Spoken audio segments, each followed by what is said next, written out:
First off, I'd like to start off by saying Chris Martin is a little rat and a snake, and Coldplay is the worst band in human history. They're getting back at me. I exposed the corruption in their company, and now the person standing on their side is my ex-wife, Gwyneth Paltrow.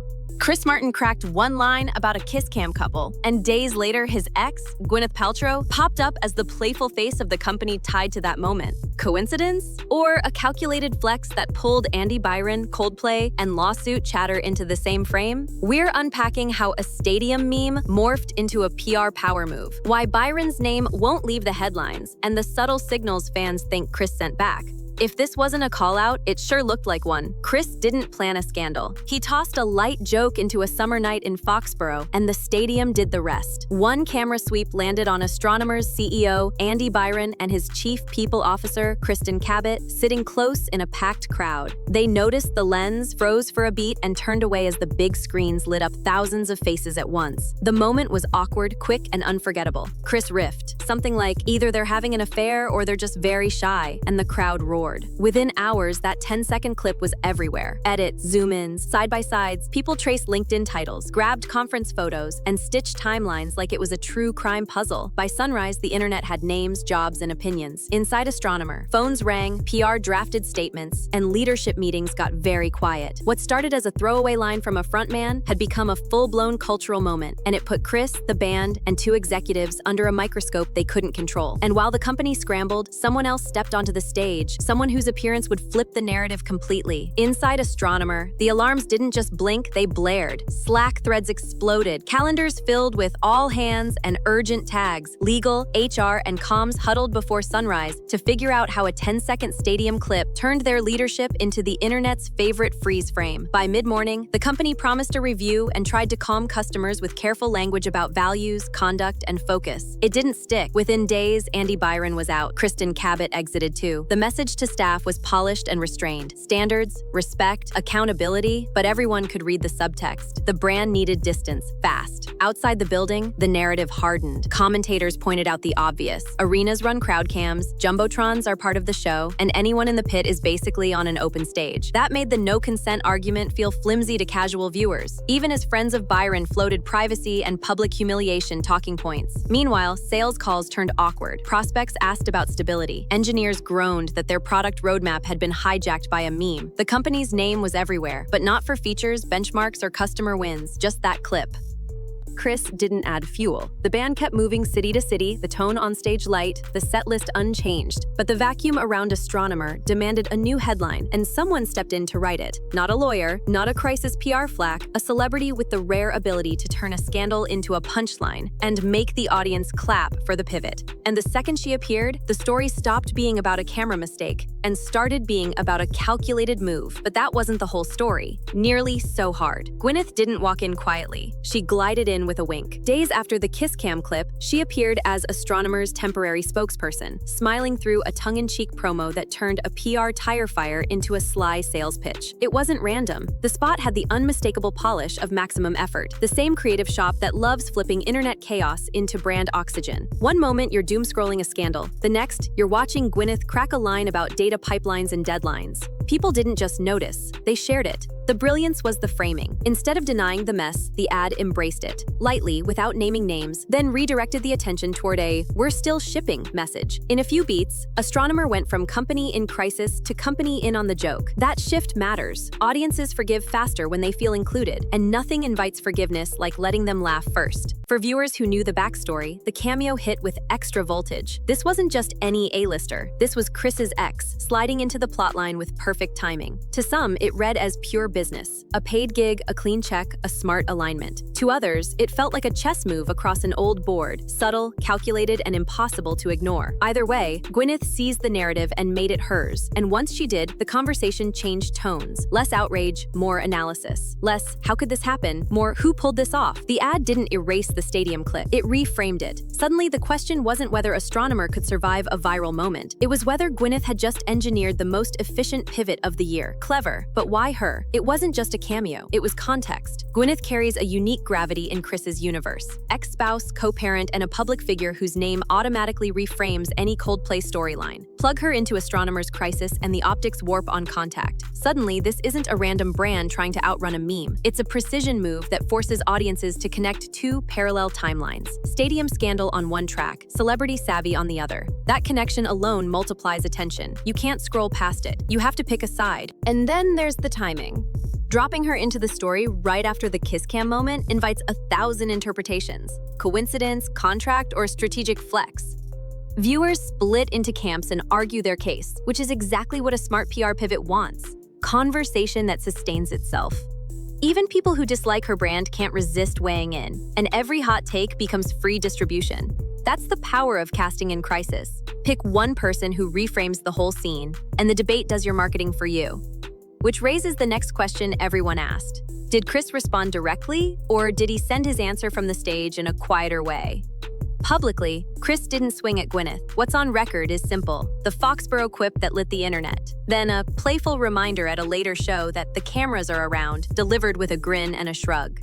No names, no digs, no pointed monologue. It felt like a boundary, acknowledging the moment without pouring gasoline on it.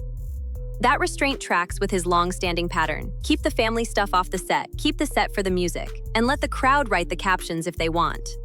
Fans did the rest. They clipped the wink, slowed the smile, and treated timing like a message. Threads argue that his tone shifted from carefree to careful. Others swore he looked lighter than ever, like he'd made peace with the chaos and moved on. The set didn't turn into a diary. He didn't pause to roast anyone. He kept it moving. To a lot of viewers, that read as the cleanest call-out of all. I'm not playing this game. It's also strategic. Chris and Gwyneth share a long, very public history and 2 kids who didn't ask for any of this.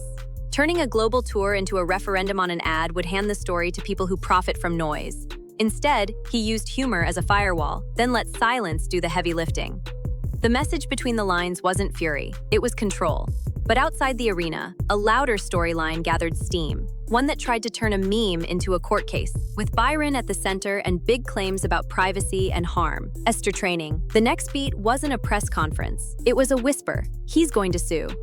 Rumors circled that Andy Byron was prepping claims like invasion of privacy and emotional distress, built on the idea that a private moment was blasted onto a stadium screen and then the internet. It sounded dramatic, but the pushback was immediate.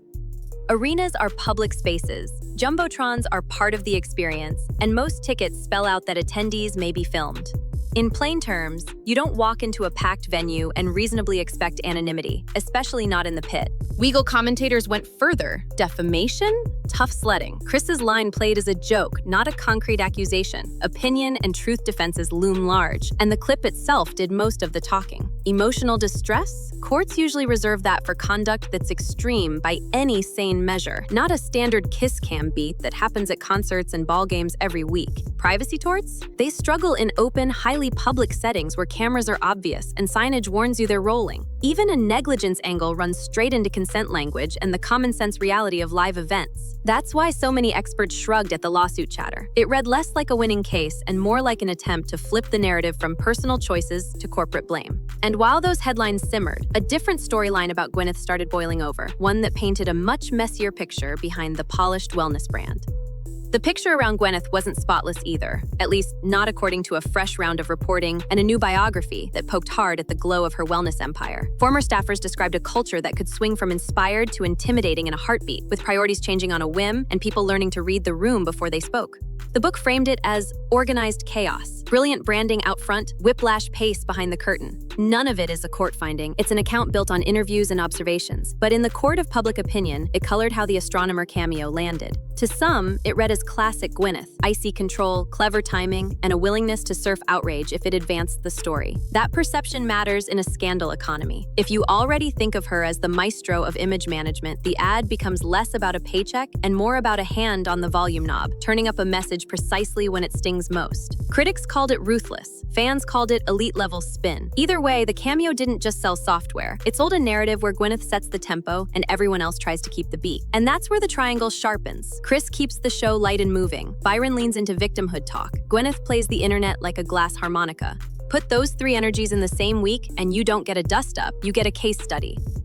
Which brings us to the real takeaway. After the smoke clears, who actually gained ground from the mess? And who handed over their story for free? The dust didn't settle, it redistributed. Coldplay rolled to the next city like nothing happened, and Chris kept the patter light. He let the crowd laugh, played the hits, and refused to turn the stage into a press podium. That choice mattered. It told fans the boundary line was humor, not hostility, and the show stayed the show. Astronomer did the opposite of hiding. It leaned into the spotlight Gwyneth brought, reframing a mess as momentum. The cameo didn't erase the clip, it recontextualized it. Suddenly, the conversation moved from scandal to strategy. Here's a company that can surf a wave it didn't choose. People argued about taste, motive, and timing, which is another way of saying they kept the brand's name in circulation for free. Byron's narrative lost oxygen the longer it depended on outrage. Rumors about lawsuits make noise on day 1. They sag by day 10 unless filings land. Without a fresh beat, the internet found new toys. What lingered wasn't sympathy. It was the screenshot, the meme, and the reminder that public places turn private choices into public records. That's a harsh lesson, but it's the environment everyone plays in now. Gwyneth came out ahead in the only metric that matters in a news cycle economy: control. She inserted herself at the exact moment discourse was wobbling, then steered it with a smirk. Whether you read that as ruthless or brilliant, the effect was the same. She turned a stranger's crisis into a case study in narrative capture, and yes, into a product message that kept the camera on her terms. That's the meta takeaway. In 2025, the winner isn't the person with the cleanest hands. It's the one who edits the story fastest. Chris used restraint. Astronomer used humor. Gwyneth used timing. Byron tried indignation. Only 3 of those travel well online. And when the clips get chopped and remixed, restraint, humor, and timing look like craft. Indignation just looks loud. So where does that leave the triangle? A frontman who kept his center, a brand that learned to pivot under pressure, and an ex who proved she can still tilt a room with one cameo. The meme burned hot, then cooled into a playbook. And if you zoom out, the message is simple. In a world built on cameras, your reaction is the headline. Which brings us to the last piece, the part that flips this from gossip to something bigger. So, what is the Sagic? In the end, 3 moves defined the whole saga. Chris used one offhand line and then let silence do the talking. Gwyneth stepped into the frame at the perfect moment and bent the story around her. Andy tried to turn a meme into a legal threat and watched the room move on. Different plays, different outcomes. What sticks isn't the stadium clip, it's the edit. Humor shields, timing steers, indignation stalls. In a world where every crowd is a camera, your reaction becomes the headline, and the fastest storyteller wins. So did Chris call her out, or did he set a boundary and let everyone else reveal themselves? That's the question. Tell me where you land. Was Gwyneth's cameo smart business or a surgical flex? Did Chris send a message without saying a word? Drop your take. And if you're into breakdowns like this, stick around. The next chapter always arrives sooner than you think.